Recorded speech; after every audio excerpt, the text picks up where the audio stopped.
नमस्कार दोस्तों, स्वागत है आप सभी का हमारे YouTube channel Hindi selection point पे।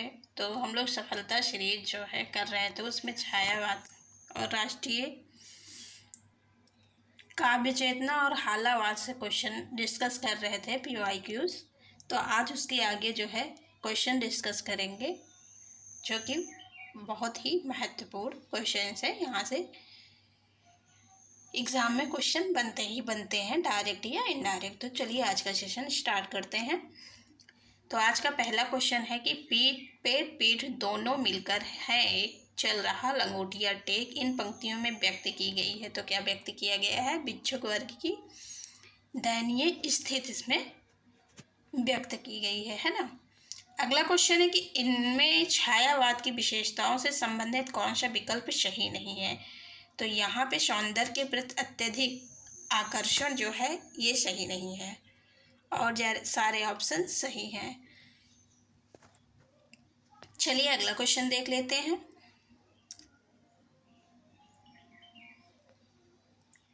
अगला क्वेश्चन है कि प्रकाशन वर्ष की दृष्टि से महादेवी वर्मा के काव्य संग्रह का सही क्रम।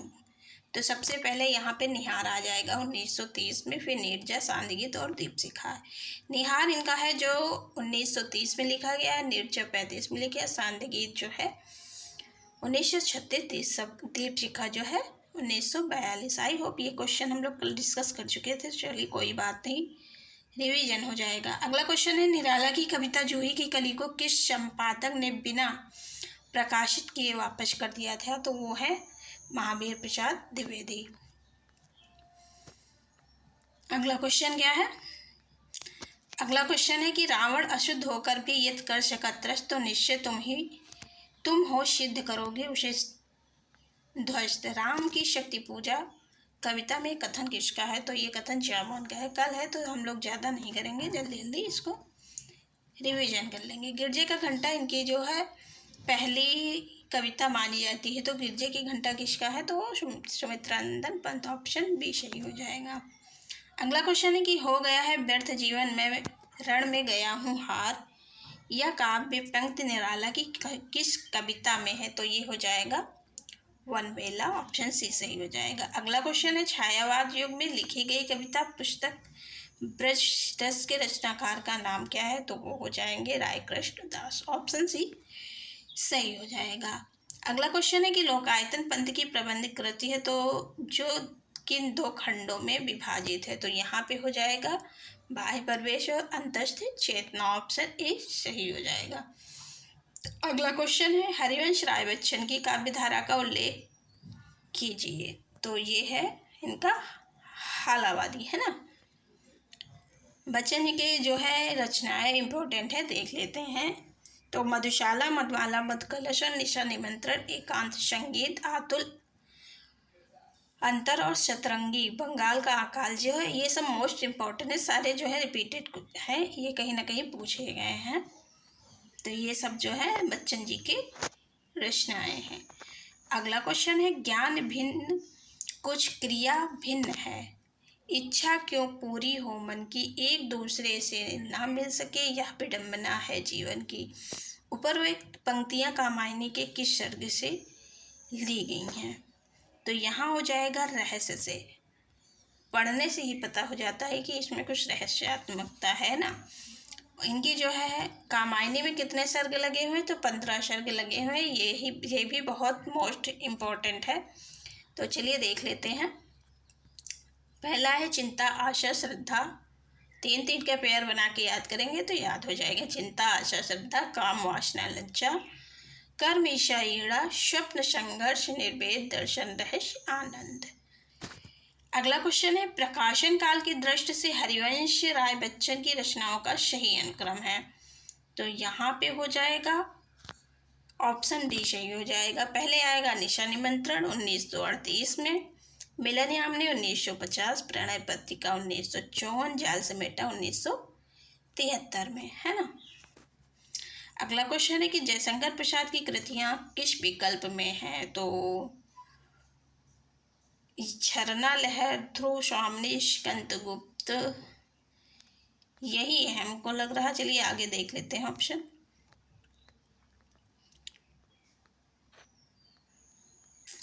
ये है नहीं, ऑप्शन बी ही सही हो जाएगा, है ना। इनका जो है झरना, लहर, ध्रुव स्वामिनी, स्कंद गुप्त जो है जयशंकर प्रसाद द्वारा रचित कृतियाँ हैं। इनके द्वारा अन्य जो है उर्वशी, वनमिलन, प्रेम राज, कानन कुसुम, आशु और कामायनी। अगला क्वेश्चन है कि दुख की पिछली रजनी भी विकसता सुख का नवल प्रभात या काव्य पंक्ति किस कृति की है? तो ये हो जाएगा कामायनी की। अगला क्वेश्चन है कि मधुशाला का प्रकाशन वर्ष है? तो मधुशाला 1935 में लिखा गया है। निशा निमंत्रण के रचनाकार कौन है? तो हमारे हरिवंश राय बच्चन जी हैं, ऑप्शन बी सही हो जाएगा। निशा निमंत्रण के इनकी रचनाएं इंपॉर्टेंट है, हम लोग ऊपर देख के आए हैं, तो एक नज़र देख लेते हैं, फिर से रिवीजन हो जाएगा। तो इनका जो है बच्चन जी का निशा निमंत्रण है,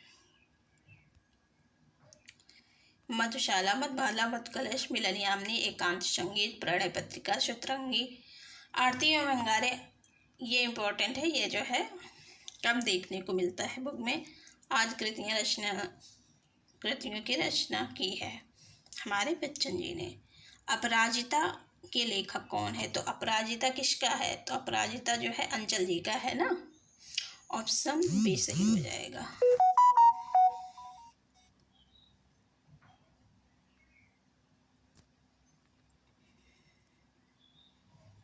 छायावधोत्तर काल के प्रमुख कवि किस काल के हैं? तो छायावादोत्तर काल के हैं। रामेश्वर शुक्ल, अंचल पूरा नाम है इनका, के काव्य में नारी के प्रेम एवं सौंदर्य की उदात्त कल्पना की गई है। अपराजिता, मधुलिका, मधुकर, किरण वेला, करील, लाल चूंदन आदि अंचल के काव्य संग्रह हैं। अपराजिता और मधुलिका में वचनात्मक प्रेम की अभिव्यक्ति है। हालावाद के प्रवर्तक कौन है? तो अभी हम लोग देख के आए हैं, हालावादी हरिवंश राय बच्चन जी हैं। हालावाद जो है इस प्रकाशन कब हुआ? क्योंकि प्रकाशन भी पूछ लिया जाता है, तो 1933 में हालावाद जो है प्रकाशित हुआ है ना। फिर है हरिवंश राय बच्चन का जन्म देख लेते हैं, कभी कभी ये भी पूछ लिया जाता है। तो 1907 में जन्मे और 2003 में इनकी मृत्यु हो गई। इन्हें जो है प्रेम और मस्ती का काव्य भी कहा जाता है।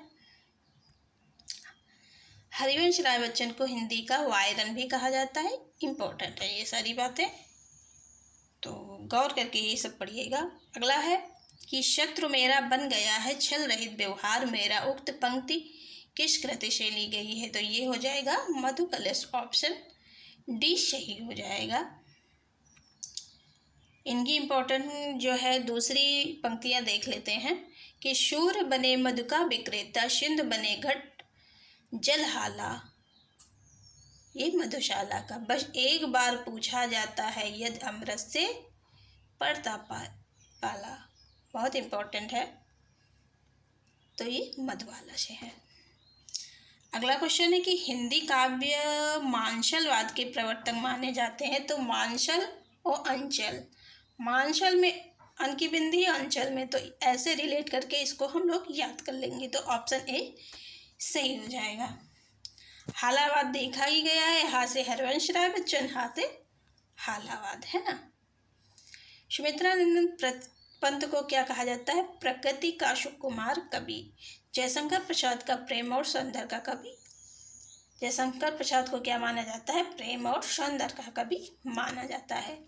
चलिए अगला क्वेश्चन देखते हैं कि बालकृष्ण शर्मा नवीन का सर्वप्रथम जो है प्रकाशित काव्य संग्रह कौन सा है? तो सर्वप्रथम इन्होंने लिखा है कुमकुम, ऑप्शन डी सही हो जाएगा। कुमकुम का प्रकाशन वर्ष देख लेते हैं, तो 1939 में प्रकाशित हुआ है। इसके अतिरिक्त नवीन के अन्य काव्य ग्रंथ में उर्मिला, अपलक, रश्मिरेखा, क्वाशी आदि हैं। अगला क्वेश्चन देखते हैं कि पुष्प की अभिलाषा नामक प्रसिद्ध कविता किसने लिखी है? तो सबको पता होगा क्योंकि पहले हम लोग इसको पढ़ के आए हैं, माखनलाल चतुर्वेदी का, है ना।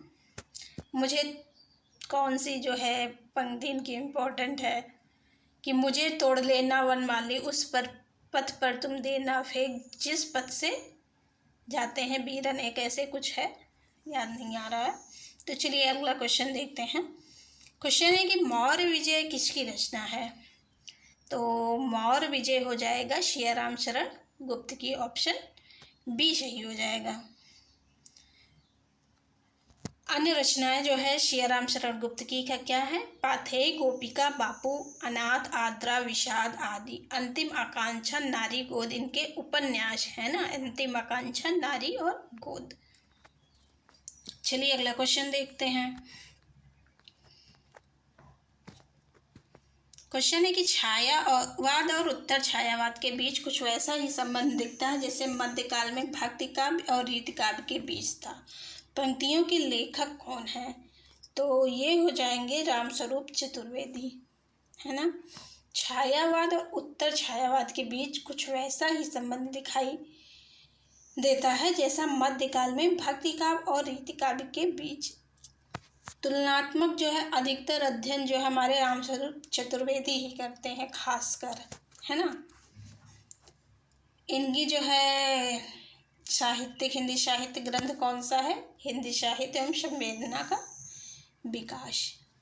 अगला क्वेश्चन है कि निम्नलिखित विकल्पों में से किनका संबंध माखनलाल चतुर्वेदी से है? तो इसमें देखते हैं कि माखनलाल चतुर्वेदी की कौन रचना है। तो यहाँ पे चौथा भी हम लोग देख के आए हैं ऊपर, तो ये बिल्कुल हो जाएगा। तो 4 किस में है? 4 कई जगह है, तो इससे हम लोग कंफर्म नहीं कर सकते हैं। पहला इनका सिपाही है ना। तो ऑप्शन जो है यहाँ पे बी सही हो जाएगा। और आद्रा और दैनिकी काव्य संग्रह किसका है? तो आद्रा और दैनिकी जो है सियाराम शरण गुप्त का है। ये भी इम्पोर्टेंट है ना, ऑप्शन में आया है तो इम्पोर्टेंट है। ऑप्शन में जो कुछ भी आता है वो इम्पोर्टेंट बन जाता है, क्योंकि इम्पोर्टेंट चीज़ ही ऑप्शन में रखी जाती हैं। चलिए अगला क्वेश्चन देखते हैं। हिंसा नल से शांत नहीं होता हिंसा नल। उपर्युक्त ध्येय वाक्य का संबंध किस काव्य रचना से है? तो यहाँ पे हो जाएगा उन्मुक्त। उन्मुक्त किसका है? सियाराम शरण गुप्त का है ना। यहाँ पे देख लेते हैं। रामधारी सिंह दिनकर को ओज और पौरुष का कवि कहा जाता है। अधैर्य का कवि, डिप्टी राष्ट्र कवि भी हमारे दिनकर जी के कहा जाता है। इनकी कृतियाँ कौन कौन से हैं? देख लेते हैं।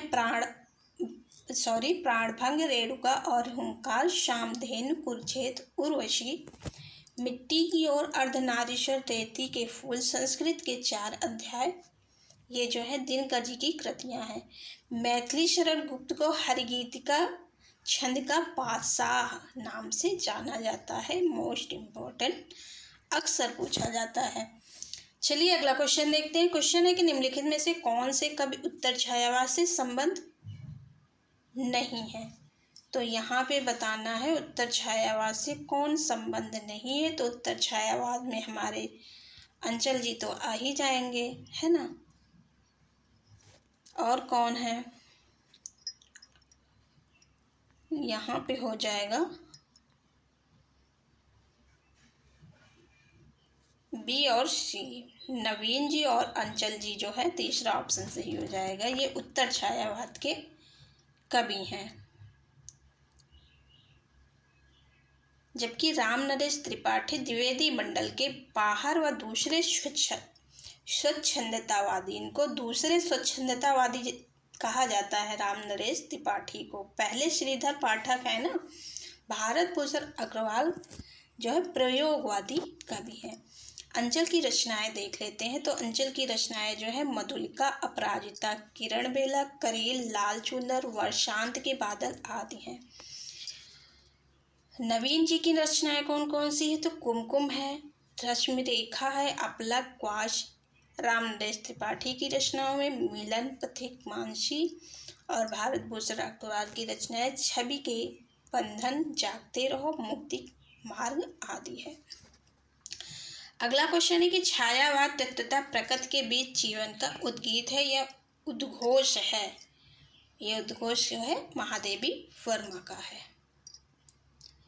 यहाँ कुछ इम्पोर्टेंट जो है छायावाद की परिभाषा दी गई है। चलिए देख लेते हैं। तो नंद दुलारे वाजपेयी छायावाद के बारे में क्या कहते हैं कि मानव और प्रकृति के सूक्ष्म किंतु व्यक्त सौंदर्य में आध्यात्मिक छाया का भान मेरे विचार से छायावाद की सर्वमान्य व्याख्या हो सकती है।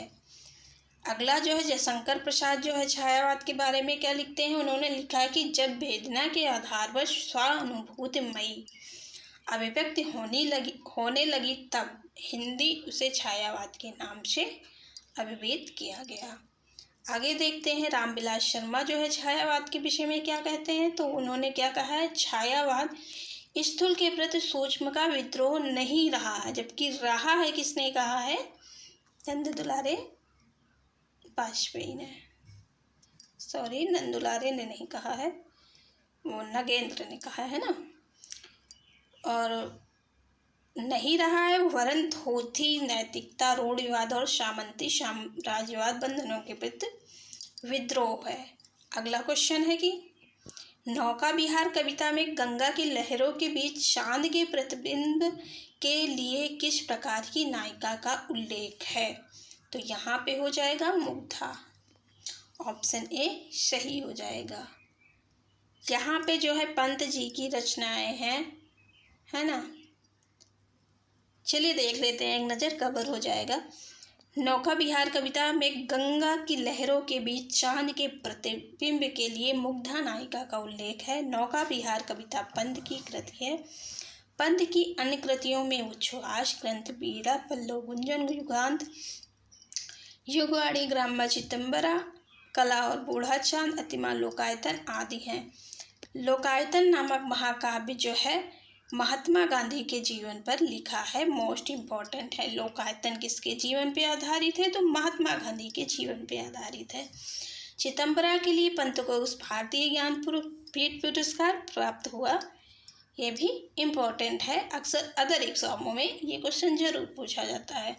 चलिए देखते हैं अगला क्वेश्चन। लिखा है कि कामायनी में मनु की श्रद्धा को क्या कहकर संबोधित किया गया है। तो बताइए क्या कहा गया है। तरंगों में फेंकी मणि कर वसंत के दूत कहा गया है यहाँ पे, है ना। ऑप्शन डी सही हो जाएगा।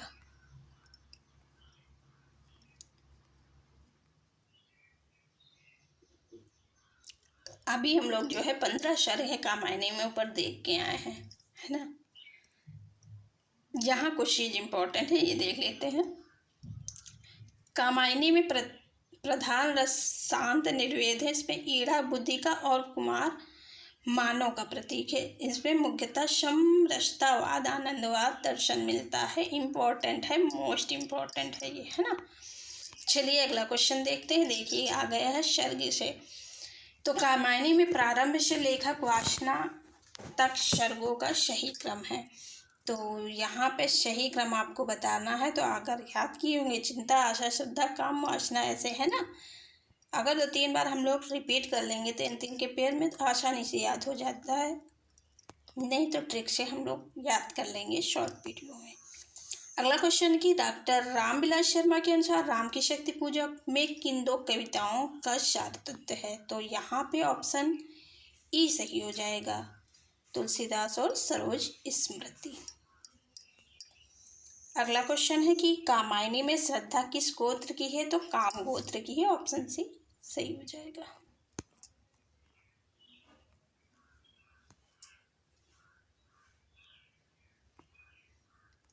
अगला क्वेश्चन है, निम्न में से कौन सी छायावादी शैली की प्रमुख विशेषता नहीं है। तो यहाँ पे हो जाएगा इत वृत्तात्मक। ये तो वेदी युग का है, सबको पता होगा, है ना। चलिए अगला क्वेश्चन देखते हैं। क्वेश्चन है कि इस विकल्प में रचना और उसका प्रकाशन वर्ष सही नहीं बताना। यहाँ पे नहीं पे ध्यान रखिएगा, ऐसे जो है एग्जाम में क्वेश्चन गलत हो जाते हैं। तो जूही के कली 16 में सही है ना। युगांत पंत का जो है 36 में, ये भी सही है। कामायनी प्रसाद का 38 में नहीं है, यही गलत है, क्योंकि ये 35 में लिखा गया है कामायनी। और यामा महादेवी वर्मा का 40 में, है ना। अगला क्वेश्चन है कि छायावाद के संदर्भ में निम्नलिखित में से कौन सा कथन असत्य। यहाँ भी असत्य पे फोकस करिएगा कि यहाँ पे असत्य बताना है। तो यहाँ पे ऑप्शन ए ही असत्य है। छायावादी कवियों ने प्रधान रूप से प्रणय की अनुभूतियों को व्यक्त किया है, यही असत्य है।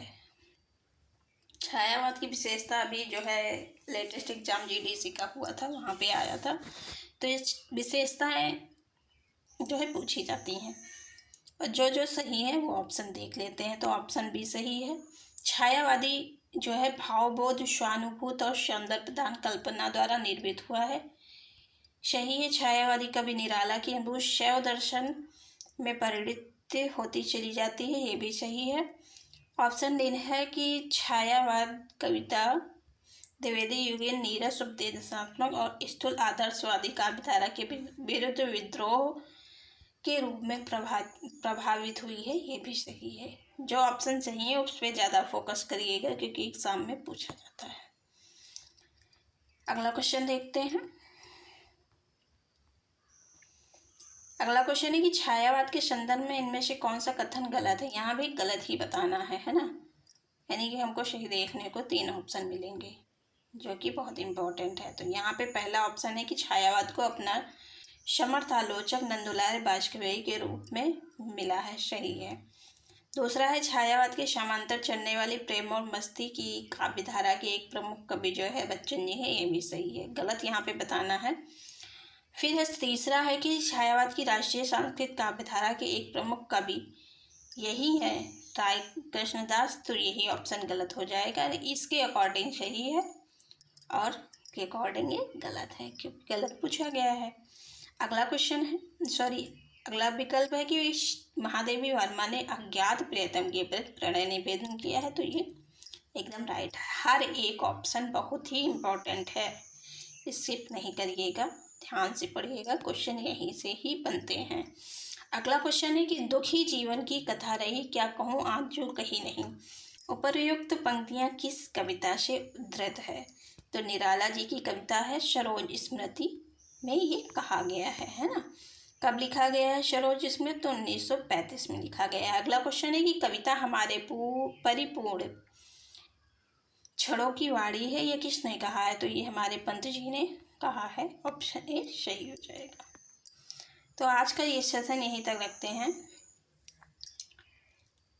आगे के क्वेश्चन कल डिस्कस करेंगे। तो अच्छा लगा हो तो लाइक शेयर सब्सक्राइब करना ना भूलिएगा। Thank you so much.